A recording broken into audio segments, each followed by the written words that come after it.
আমি এসে গেছি প্রতিমাস রান্নাঘরে। নমস্কার, আমি অনেক দিন ছিলাম না আপনাদের কাছে, তো আপনারা সবাই ভালো আছেন তো? আমিও ভালো আছি। আমি এখন রান্না করছি চিকেন চেঙ্গিস খা।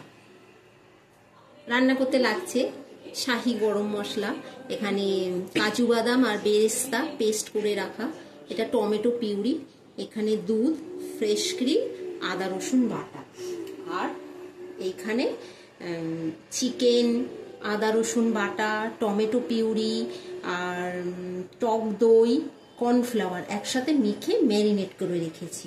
এবার এটা সর্ষের তেলে হালকা ভেজে নিতে হবে। এই ম্যারিনেট করা চিকেনটা সর্ষের তেলে ভেজে নিতে হবে।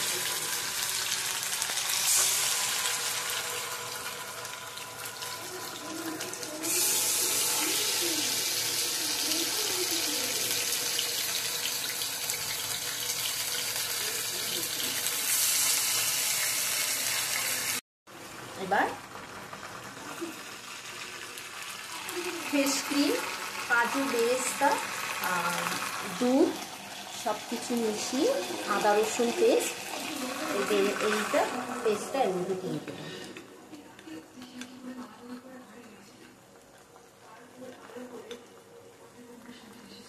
এতে আছে আদা রসুন লঙ্কা পেস্ট, বেরেস্তা কাজু বাদাম পেস্ট আর ফ্রেশ ক্রিম আর একটু দুধ।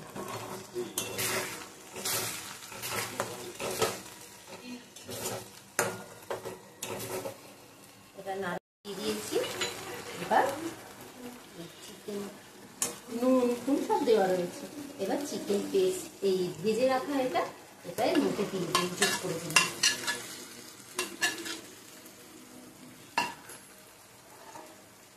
দিয়ে এটা ভালো করে মিশিয়ে নিয়ে একটু চিকেনটা একটু সেদ্ধ হয়ে গেলে নামিয়ে নিলেই তৈরি। এই জলটা শুকিয়ে গেছে, তেল ছেড়ে দিয়েছে, বা তৈরি হয়েছে। এবার এটা নামিয়ে নেব। হ্যালো বন্ধুরা, আমার এই চিকেন চেঙ্গিস খা তৈরি। এই ভিডিওটি যদি ভালো লাগে আপনারা লাইক শেয়ার করে সাবস্ক্রাইব করে কমেন্ট করবেন। Thank you.